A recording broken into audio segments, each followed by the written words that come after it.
Church, this is my friend Ryan Scafe. Ryan and I have coached Little League together for several years, and as he reminded me a few moments ago as we were talking to Pastor Tom, we've lost a lot of games together, a lot of games, and that's not an exaggeration, but we've had a lot of fun together, and so Ryan and I have been friends for several years, and a couple years ago, something interesting happened to him. I'm just going to let him share his story, but I'm very excited for you to get to know him and just hear all that God has done in his life and the story arc of redemption that God has just done incredible things in his life. So Ron, just to really kind of get an overview and really a background before we dive into these last few years, just why don't you tell us kind of a background, your childhood, growing up, what was life like for you? Sure. Well, first of all, to start, I get emotional when I do this, so I apologize in advance. But it's always a blessing to to share what the Lord's done in my life or my family. I've got my parents here. I've got my wife here. Got a friend Davis here who came from work. So thank you for letting me share. The goal, anytime I share, there's a story in Luke 8 where Jesus meets a man who's possessed by demons. And it said that man had been possessed for many years. And he frees that man of the demons. And when he does that, he says, return to your house and tell what great things God has done for you. And it writes, he went his way and proclaimed throughout the whole city what great things Jesus had done for him. So anytime I get to share, it's a blessing. I don't take this lightly. What the Lord's done in my life. It's not my story; it's His to share. So thank you guys for being here and for listening to it. Just a little bit of background on me. I grew up very blessed. Grew up on Signal Mountain. My mom and my dad, who are here, like I said, they gave me a good life. I had security, I had peace. I grew up in church. I went to Signal Mountain Presbyterian Church from the time I was 4 years old until I graduated high school. And that church up there was a blessing. It was a strong community. We had a strong youth group as I grew up and went through church there. So, I had a really blessed childhood. I have a little brother who's 4 years younger than me. It's kind of like almost living in a bubble up there. I mean, we'd ride our bikes anywhere. There was just a lot of safety, very little worries, and maybe my perception as a child of what life was like. Every child probably has that, but I look back especially and I think, man, I thought life was always just going to be great because my parents, they made it great for us. So I was very blessed growing up. I grew up in a Christian home. My dad sang at church. He's a wonderful singer. He recorded a Christian album back in 95, 96. He's got a phenomenal voice. He gave me the gift of music, but I don't even compare to how well his talents are. So I grew up watching my dad sing in church. My parents were very involved in church. We were there every Sunday, every Wednesday, Sunday morning, Sunday night, and every Wednesday, growing up. So it's just a part of what we did, and my grandparents were that way. My grandparents' grandparents were that way. So it was, generational faith that had been passed down to my parents from my grandparents and their parents. That really, as I tell my story, I look back and I think, without that, I don't know if I would be here today. That generational faith, that foundation that they gave me as a child, was something like Proverbs says, raise a child up in the ways, and when he gets old, he won't depart from it. I did depart from it for a little bit, but I had that to fall back on. Sure. No, that's good. I appreciate you sharing that. And I testify too, you do have great parents who are very supportive of not only you, but your family, and supportive of you these last few years for sure. But when do you say you felt like you started being challenged in your faith and that difficulty of even owning your faith? When did you start sensing those challenges? So when I was a teenager, my parents split up for a while. My dad, similar to me, there was sin in his life, and it separated my parents. And for 3 months, my parents were separated. It's really the first bit of adversity, other than a cousin who was the best friend of mine passing from cancer a few years prior to that, that I really had to face it. Faith for me was more given to me. It was presented to me. I went to youth. I was active. I sung at church, things like that. But I'd never really had ownership of my faith. And And when trials came, since I didn't have ownership in my faith, I just gradually, slowly started slipping as a teenager. It's just, dabbling in alcohol here, whether it's like a weekend party, friends' parents that are out, knowing that those things are wrong and knowing that I shouldn't be doing that, kind of innocently getting into that. So if there's any teenagers here tonight, I see some down here, I thought, man, these stories that I hear of other people who just dive into sin and it owns them, that'll never be me. I can remember hearing a story about Rush Limbaugh, because my dad listened to Rush Limbaugh, getting arrested in an airport with pain pills that he had flown to Bahamas to buy or something, and he said he was addicted, and I was like, how do people get addicted to things, I just didn't think that was possible for me. It'll never be me is kind of how I viewed things. But as a teenager, that really tested my faith. I had a strong community around me while I was still in high school. I was a sophomore at the time. To support me, had a youth pastor who, spoke into my life. My parents, they reconciled. They're together today. I really think that their example for me through that trial, both my mom showing grace and my dad turning, where only you can turn to the Lord. That's the only thing that can heal you and bring you forgiveness and redemption. That example is one that at the time I didn't know to appreciate it. But looking back on my story, I'm almost 38, having that example of my dad when he fell, what he did, where he turned to, that speaks volumes to me at this point. But as a teenager, my youth pastor, who was really influential in my life, when I got into college, I found out that he had an affair on his wife, and they had separated. They have a wonderful story today. They're back there together. The Lord reconciled and redeemed their relationship and their family, their 5 sons that they have.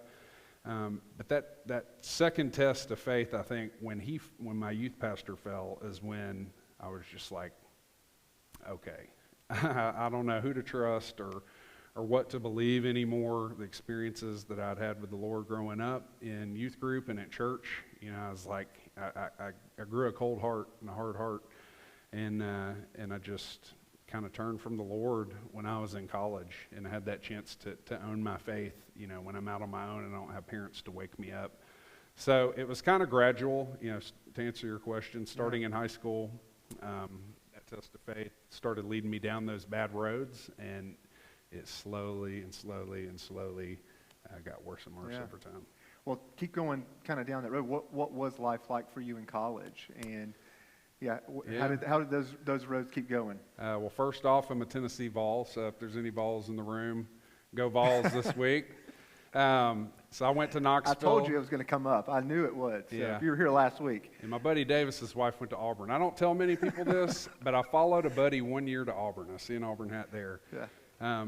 That was a test of faith. My freshman year of college, leaving home for the first time. My pastor at Signal Mountain Pres, his son was my best friend, and he was a year older than me. And I wanted to follow him to Auburn.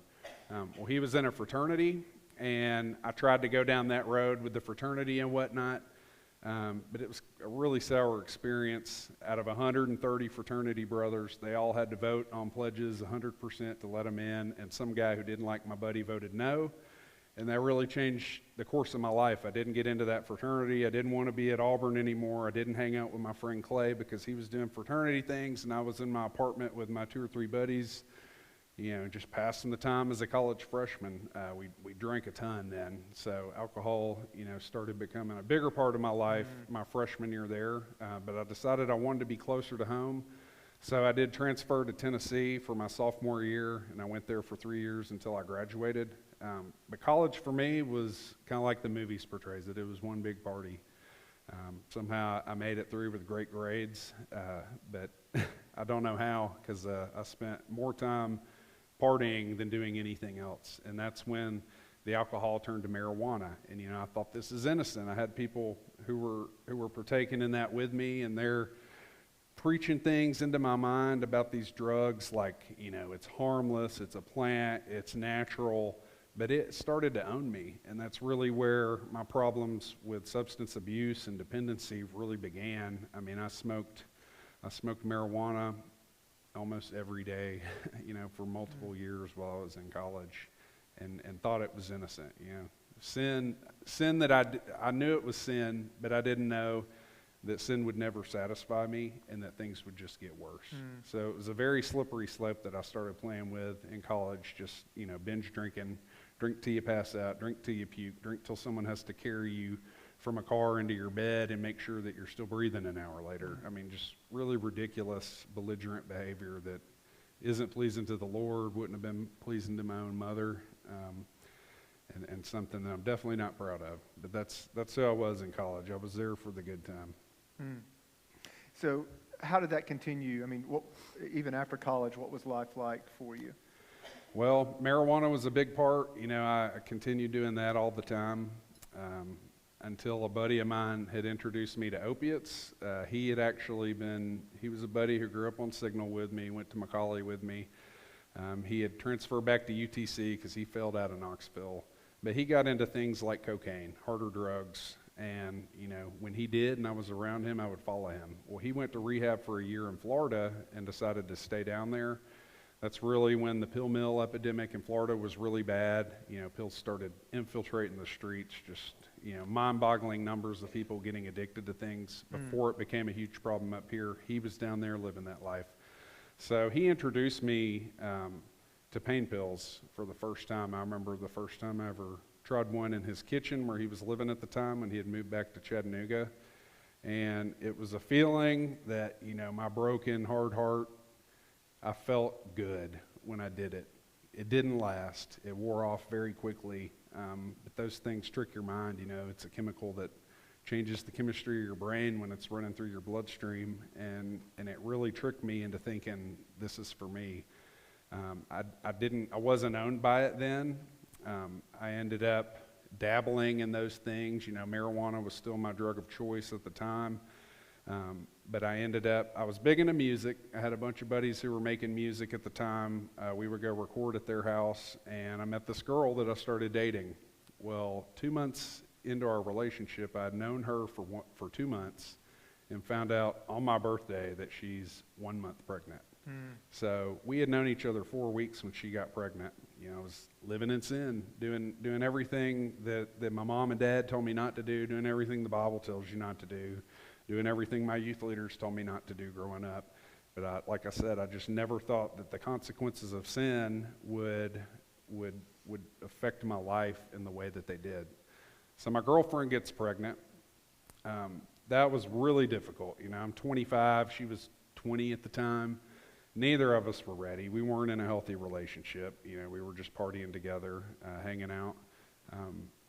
But she had that baby. That's one thing I'm thankful for. My son Knox, who's not here today, he's 11. God took that broken situation and he gave me a blessing and a gift that I'm really grateful for. Being a father and having a son like him and loving that child, love is a great feeling that I had. So later in the story, I'll get to how my skewed definition of love was. I thought love's a feeling. I missed the part where the Bible says love in action or in deeds and in truth. And what you do to love people is what you do with your life and how you serve them and how you provide for them and all that. So to get back to that situation, she got pregnant. We decided we were going to get married, and then she's a 20-year-old who gets pregnant out of the blue. She decides she doesn't want to get married. Well, I just bought a house. We spent that summer in 2010 apart, and I kind of got more bitter. I dabbled more into the opiates and things that would make me feel good for a short period of time, just to deal with my problems. I could wake up tomorrow, do it again, wake up tomorrow, do it again. It would wear off. I would feel like crap when I woke up. But I just kept chasing sin as the solution to the problems in my life instead of turning to Jesus. I knew I should turn to Jesus. I knew that's what my dad did. I knew that's what my church raised me to do. But I didn't. I turned to sin. And it, like I said, it never satisfied. It got worse and worse and worse and worse. So she had Knox. We decided a year after he was born to get married, but our marriage only lasted for a year and a half. Our relationship in its entirety was maybe 3 years from when I met her to when we got married and then divorced a year and a half after our marriage. So it was broken. I blamed her for it, not wanting to be married to me. I worked. I bought a house for us. I bought her a car. I paid the bills. But I wasn't an engaged husband. I wasn't in the Word. I didn't pray. So how could I be a good husband if I'm just relying on my own strength to do things and I'm living in pure debauchery and pure sin? So that was tough. I felt that's probably when I really, for the first time, felt like a failure. Getting divorced and having a son in the situation in which we had a child together. I really got depressed and dejected and just felt like an utter failure. I'm not the person that my parents were raising me to be at that point in life. There's a lot there, Ryan. Where would you say God was in your 20s, kind of in that moment, coming out of this marriage, in the midst of your pursuit of sin and anything to satisfy you or numb you or wherever? Where would you say God was in that season? Well, God was there. He was working. Romans 8:28 tells us that He's working all things out for the good of those who love Him. I wasn't actively loving Him at the time, but I was raised to really love the Lord, and I did as a teenager. Like, I passionately had a relationship with the Lord as a teenager, in my youth group and being involved with that. I knew what the truth was, even though I tried to deny it and turn from it. So the Lord was active. The pill problem got worse when Knox was a baby. I was changing his diaper on my knees one day, and I reached on my knees, I twisted and leaned back to grab the wipes behind me, and 2 discs in my back blew out. So as twisted as it was, I dabbled in opiates. I was like, here's a free pass to go down that road, to go to pain management, to get my own prescription for this medication that I love taking. But God was active. He kept putting people in my life. That addiction grew once I had doctors to supply me ridiculous amounts of prescription medicine all the time. But I know my mom and my dad. My mom's a strong praying woman. I know that she never stopped praying for me. I feel like those prayers may have saved my life when things came to a head years down the road. So I know that the Lord was hearing their cries, even though I wasn't crying out to Him. There were people who were crying out on my behalf. There's various people who enter my life. Out of the blue, I had the guy who was the Saudi Daisy police chief at the time, Jeff Gann, invited me to Emmaus out in Dayton. So even though I wasn't involved in a church community, I think he kind of saw from a distance how I needed something like that in my life. I went. It was a great weekend. It kind of opened my eyes to the truth that I was missing. But when that weekend was over and it was back to real life, I didn't know how to continue on in faith as I knew I needed to. I didn't have people who were, side by side with me each day to walk me through it, because I was so broken and would become even more broken over time. I needed crutches in life. I needed people to carry me. But the Lord had people looking out for me. He kept entering people into my life.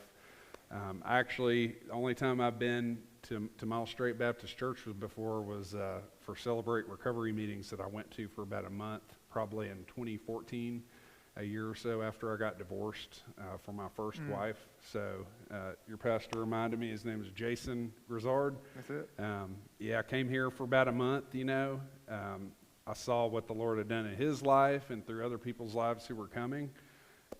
But I didn't have the discipline or really the desire. I thought I had the desire, but if you really want to change, you got to surrender to the Lord and surrender to the resources and the gifts and the people that He put in your life. And I wasn't ready to surrender. I wasn't ready to give up, that love of sin that I had in my life. So things just kept getting worse. But along the way, the Lord would show me that He was there. He would tug at my heart. And I think the biggest way that He did that was putting Kimberly, who's my wife now, into my life. So in 2016, she was getting divorced. I was divorced. We worked together. We developed a friendship, and then, a bond started forming from there, just from similar experiences and whatnot. She loved the Lord. Her mom and dad raised her to love the Lord. She has her own testimony. It's got wild and crazy parts of it too, from childhood on. But she was going to church at Calvary Chapel downtown, and she was reading the Bible every day when I met her, and she still does to this day. I can't remember how many times she's told me she's read the Bible, cover to cover and through. But the Lord put her in my life. We started dating. I lied to her. My life was full of lies. I had to lie to cover up the sin in my life that owned me that I didn't want people to know about. I was ashamed about it. I wasn't going to tell people I had a problem. So I told her that I used to have a problem, but it's not a problem anymore. But she got me into church. Ironically, the first night that I went to church with her in 2016, I left church. She went home. I went to my brother's, and I drank and smoked weed. And then 3 hours later, around midnight, I'm getting pulled over in downtown Chattanooga. I had expired tags that I was too lazy to take care of because all I cared about was getting high. Got pulled over, knew I was going to jail then, ended up getting a DUI, going to jail. So that was my first DUI. I've had 2 of them. But that was humiliating, but it wasn't enough to wake me up. It wasn't enough to stop. That addiction to opiates and whatnot, eventually the money's tight, so I did turn to heroin. I didn't shoot it with needles, but I did use heroin in different forms and fashions, and I remember when I got that DUI, nobody in my life knew it but me and the guy I was getting it from, but I was doing heroin at that time. And I don't know, things just kept getting worse, You have a kid out of wedlock, you get married, you get divorced, you get a DUI. But I was introduced to a church community there at Calvary that little did I know would be, the Lord would use them. They would be influential in the story of my life and the redemption that the Lord brought me. He used that community to really change my life.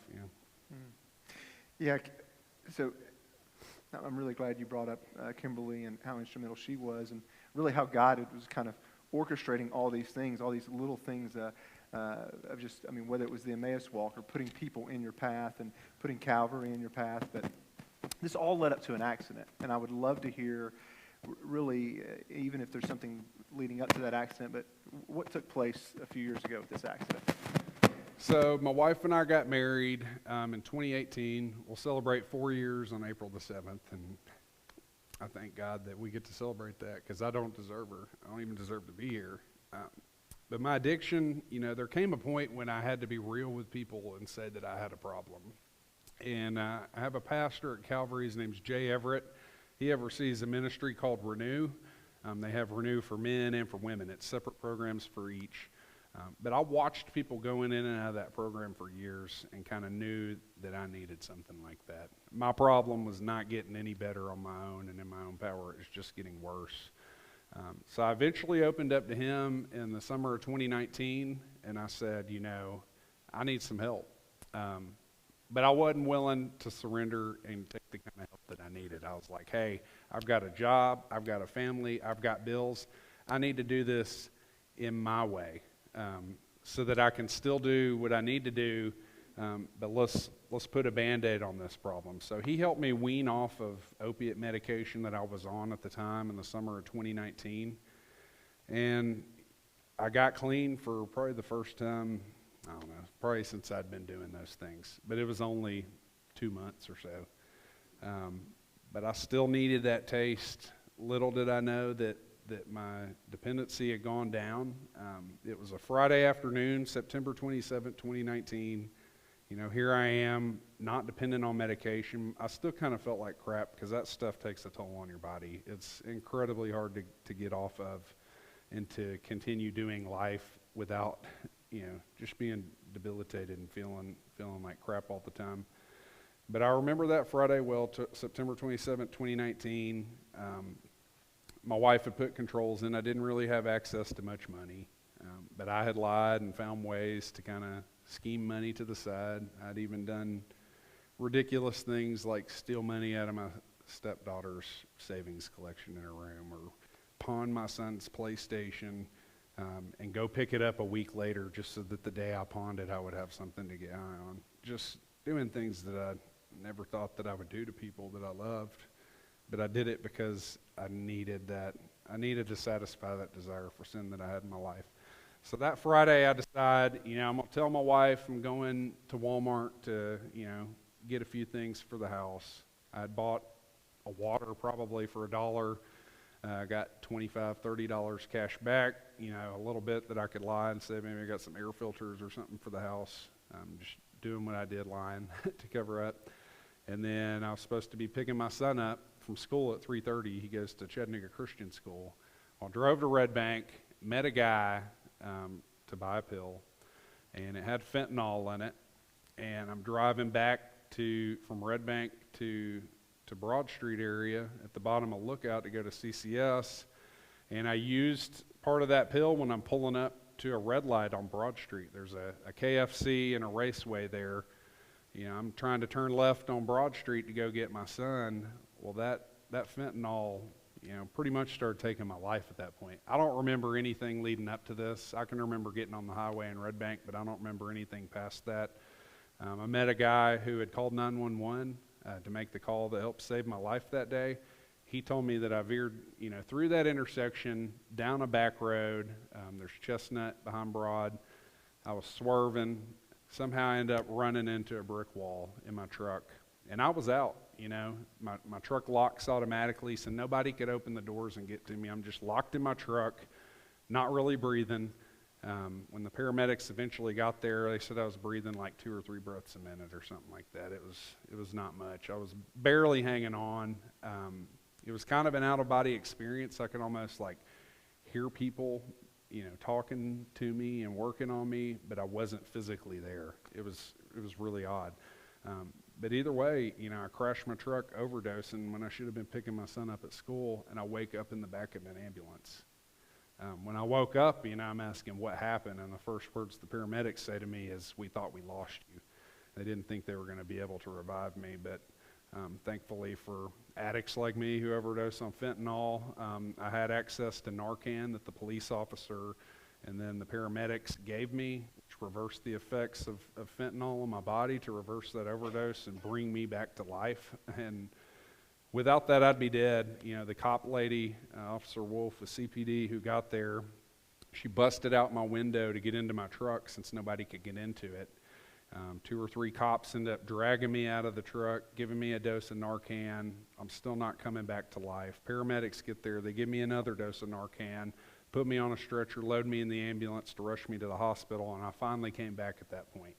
When I came back, the first thought that I had was, it's over. My addiction is over. This is as bad as it can be without actually dying, and this is it, I called my pastor, Jay Everett, from the ambulance, who oversaw Renew, and I told him, what had happened. I'm in an ambulance. I don't know why they gave me my cell phone, but they did, and I made that call, and he said, "You need to go into Renew." And I said, "I'll be there." But first I had to go to the hospital, see my wife come in, see my parents come in, see my brother come in, see some of our children come in. We've got 4 kids together. I think 1 or 2 of them came to the hospital that day.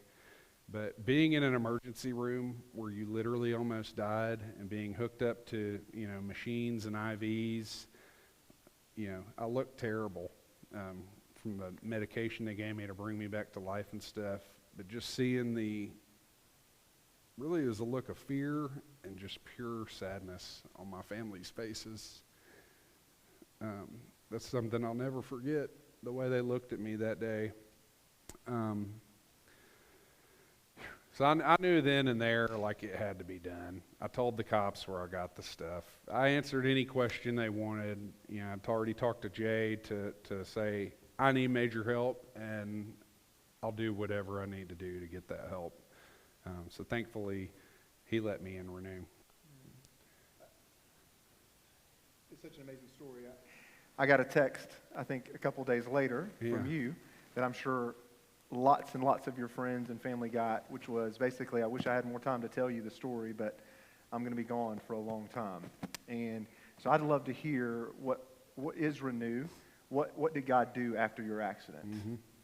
So Renew is, some people look at it as a rehab. It's not. It's a discipleship ministry. It's purely biblical based. The Bible and a handful of books that we read that are based on the Bible is all the curriculum we have. It's not 12 steps. I'm not here to knock AA or NA, but I tried all that and that didn't work for me. I went to a farm on Cagle Mountain, which is past Dunlap a little bit, about an hour outside of Chattanooga. And I was up there for 6 months, so I had to move away from my wife, away from our children, away from our parents, away from the world. My family had to move in with in-laws. We lost our house. I lost my job. My wife had to file bankruptcy while I was there, but I lived on a farm with 20 guys in Renew for 6 months. Different guys are in different stages of the program at the time, so guys came and went through that time period. But I spent 6 months on that farm. And pretty much what we did was you wake up and you get in the Word the first hour of the day. They hammer that home because they know that there's nothing they can do to fix us. They know that it's all Jesus. Like you need Jesus in your life for that forgiveness, for that healing, for that redemption. And without it, it's almost a lost cause. A lot of people end up relapsing and going back without it. And even guys who give this a try, who don't surrender fully, end up going back and relapsing and having problems. But that 6 months on the farm was life-changing. There is a prayer in Jonah that I wanted to share. I think we got some time for some scripture here. 2 verses really that I wanted to share. One was Jonah. Why this resonates with me is this is where I was that day when I was dying, I feel like. And then the verse that I'll highlight at the end of this prayer is something that when I read it, it was life-changing. So Jonah writes, "In my distress, I called to the Lord, and he answered me. From the depths of the grave, I called for help, and you listened to my cry. You hurled me into the deep, into the very heart of the seas, and the currents swirled about me. All your waves and breakers swept over me. I said, I have been banished from your sight, yet I will look again towards your holy temple. The engulfing waters threatened me, and the deep surrounded me. Seaweed was wrapped around my head. To the roots of the mountains I sank down, the earth barred me in forever. But you brought my life up from the pit, O Lord. When my life was ebbing away, I remembered you, Lord, and my prayer rose to you, to your holy temple. Those who cling to worthless idols forfeit the grace that could be theirs. But I, with a song of thanksgiving, will sacrifice to you. What I have vowed, I will make good. Salvation comes from the Lord." So really, other than the imagery and how I could relate to Jonah's situation there in the belly of a whale, at the edge of death, is the verse that says, "Those who cling to worthless idols forfeit the grace that could be theirs." So, it's funny you call this series that you're doing "Stories of Struggle and of Grace."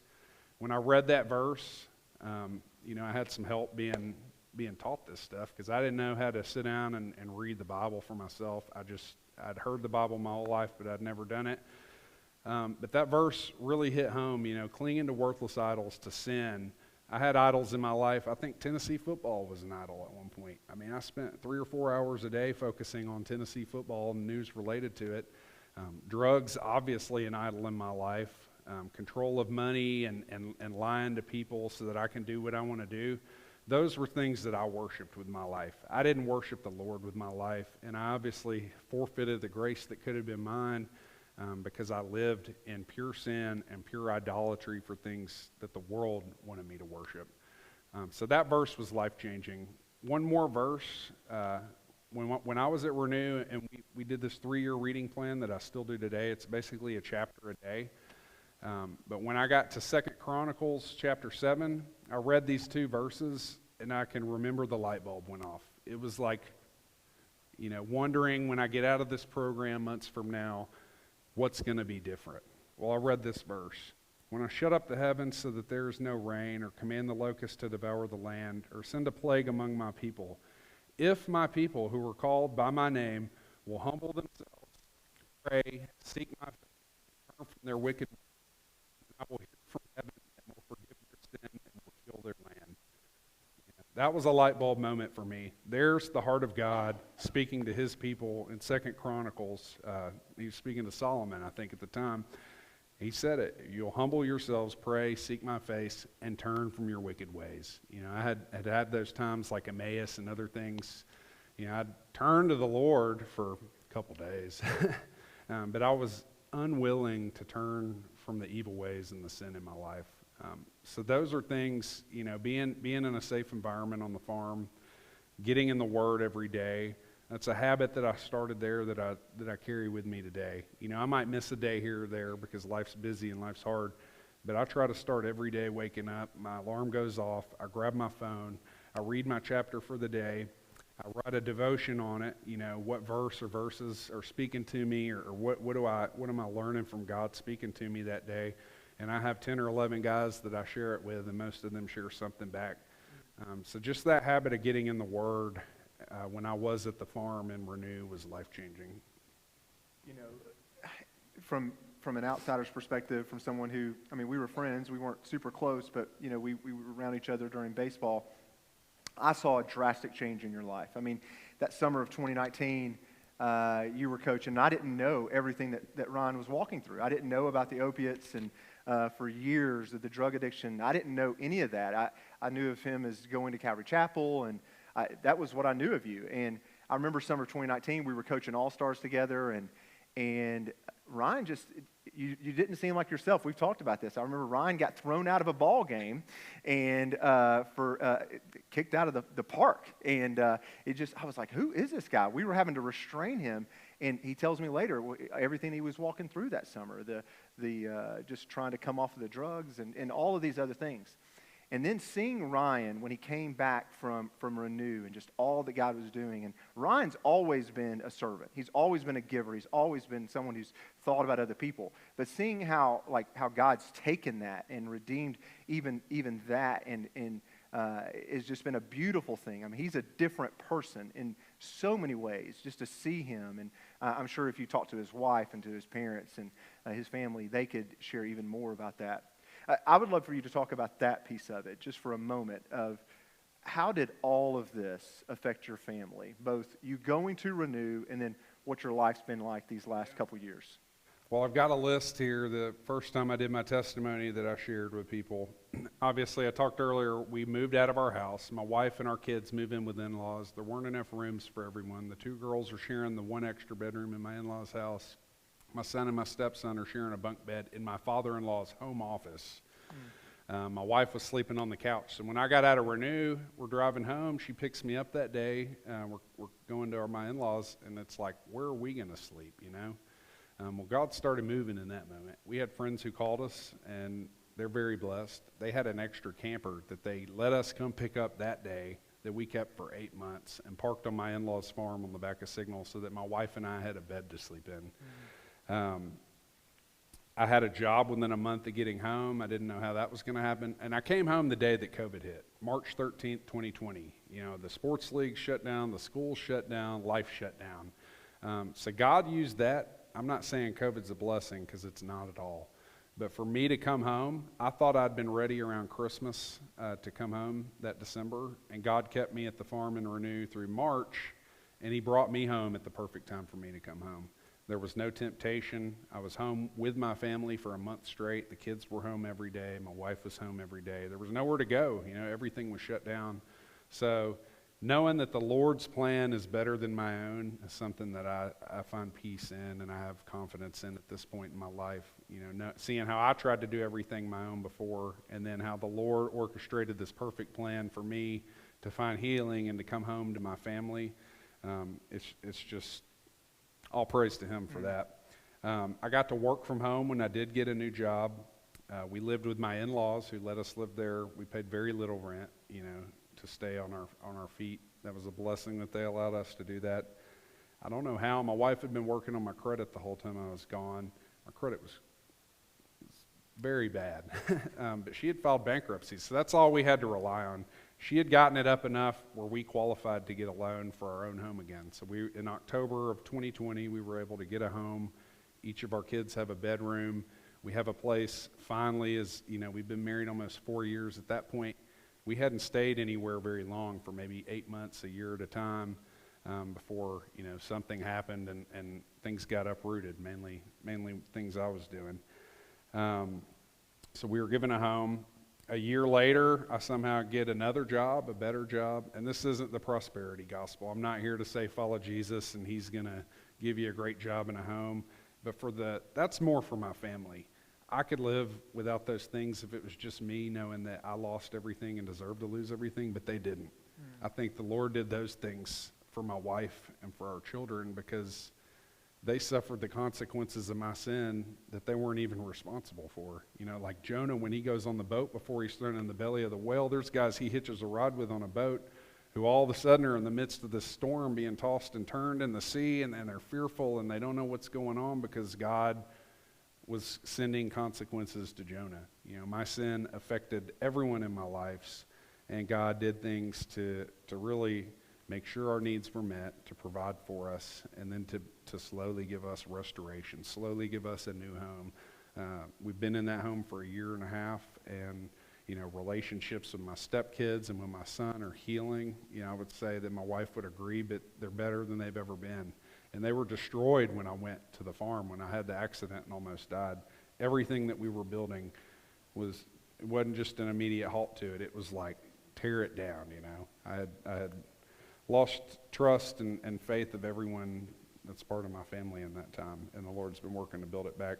Coaching, you talked about. I wasn't going to coach last year. You know, I'd been a year out of the ministry, but I'm like, you know, maybe I don't need to be coaching little kids, even though I had a year and a half sobriety at the time. But I got a phone call from Evan, who runs our league, and he said, "Hey, we're one head coach short, and we want you to coach." That was a sign from the Lord. You know, I get to coach my son and his friends in baseball again. Something that I love doing, but something that I lost because I wasn't responsible enough to do that anymore. So, you know, the Lord's, he's brought things like that, opportunities like that back to me. God wanted us to lose some more games again last year. He did, yeah. We coached together, and I think we went like 4-12. It was absolutely. It was fun. That was a good year for us. Yeah, 4 wins might have been our record. Yeah.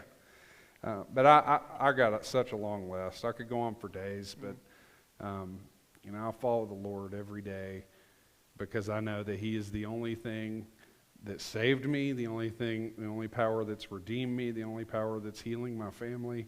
He's the only power that can keep me sober. He's the only power that can help me get up each day and be the man that I know I need to be for my family, be the son I should be for my parents, be the brother I should be for my little brother. You know, I didn't get to touch on that, but I was a terrible big brother. I led him into doing drugs too, and there was a lot of resentments there, but lately the Lord's been opening doors to allow me to be a big brother to him. And to minister to him and to love him in ways that I wasn't sure if I would ever get that opportunity again and have that kind of relationship with my brother. So it's endless. The gratitude list is endless in what the Lord's doing in our lives. And, you know, that's why I get so emotional about it. I don't deserve any of it, but that's what grace is, you know. The wages of our sin is death, but the gift through Christ is eternal life. So I've got confidence, assurance, you know, for eternity, but for today and tomorrow and these crazy days in this crazy world that we live in, it's an absolutely crazy world. But I wake up every day with confidence knowing that I got the Lord on my side and I'm going to follow Him where He leads me. I don't know where that'll be in, you know, tomorrow or in years to come, but, you know, for now I get up and I do my job. I try to be a good manager. I've got a team of people that I manage at work. I try to love them and lead them in a godly manner, in a way that will please the Lord, you know. Matthew 5:16 is one of my life verses, and it says, you know, I'm drawing a blank now, but let your light so shine so that others may see your good deeds and praise the Father in heaven. So that's a verse I try to live by. I want my life to glorify God. When people see the change in my life and I get to share this story with them, it's not me. I was a wreck. I was a mess. I was hopeless. But it's Jesus Christ who's come into my life and changed my life. And I work in an office with 300 people. I've had handfuls of people who have similar problems that I used to face, who have heard my testimony or heard someone tell them about my testimony, who've opened up to me, and the Lord opens doors to share the gospel with them and what hope I have in Jesus. You know, hoping that'll plant a seed in their heart for the Lord to work in their lives the same way that He has in mine. That's so good, Ryan. I want to give you an opportunity to ask Ryan some questions. Before we do, Ryan, I know music has been a big part. You touched on it a little bit about just coming from your father to you, and you know, you're actually going to sing a song for us this evening. Yeah. Do you want to talk a little bit about that before you do? Well, it's called Another in the Fire by Hillsong. Some of you may know it. When I think of my testimony, you know, Another in the Fire talks about Shadrach, Meshach, and Abednego who were in the fire. who were cast in there for not worshiping the idol that King Nebuchadnezzar demanded that everyone worship. And when they were thrown in that fire, they were unhurt, they were untouched, and the Holy Spirit was there dancing with them in the fire. It talks about, the Lord parting the sea for Moses and the children of Israel on their way out of Egypt. It gives these great testimonies that I find hope in and I find confidence in that help give me faith in the Lord, knowing what he's done for me and reading this book and seeing what he's done for eternity and what he's going to be like for eternity until Jesus comes back and this world's made anew. It's just a song that gives me hope. It kind of summarizes my testimony in a way. I feel like that the Lord is there. All you need to do is turn to him and trust him and follow him. So yeah, I'm looking forward to that. And if once he's through singing, any questions you have, I'd love to take those.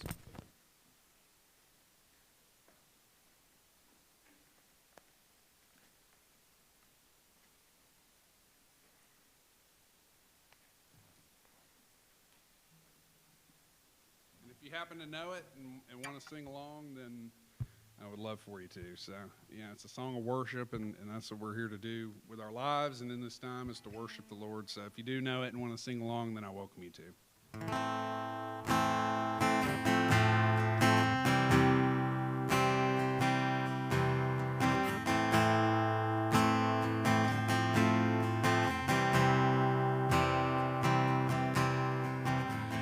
There's a grace when the heart is under fire. Another way when the walls are closing in. When I look at the space between where I used to be and this reckoning, I know I will never be alone. There was another in the fire standing next to me. There was another in the waters holding back the seas. And should I ever need reminding, power set me free. There is a cross that bears the burden where another died for me. There is another in the fire.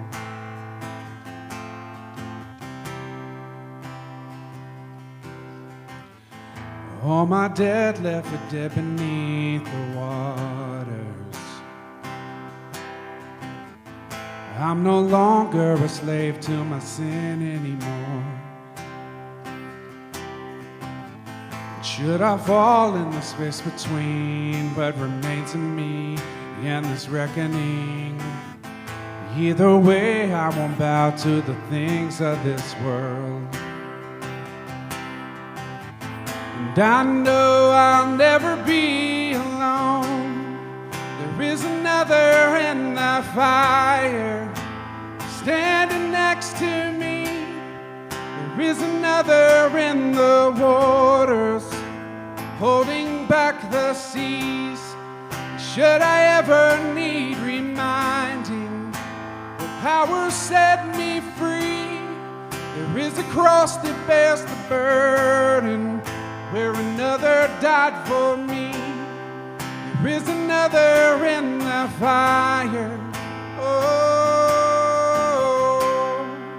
there's another in the fire. Oh, I can see the light in the darkness as the darkness bows to him. I can hear the roar of the heavens as the space between wears thin. I can feel the ground shake beneath us as the prison walls cave in. Nothing stands between us. Nothing stands between us.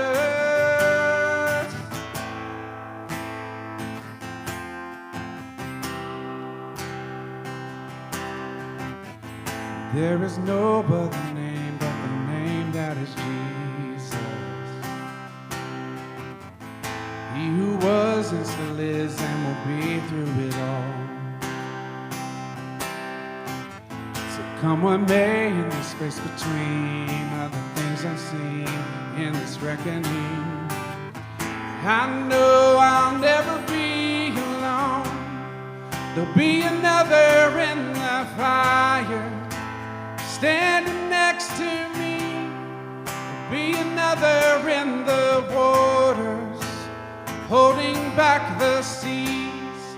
Should I ever need reminding how good you've been to me, I'll count the joy come every battle, 'cause I know that's where you'll be. There is another in the fire. There's another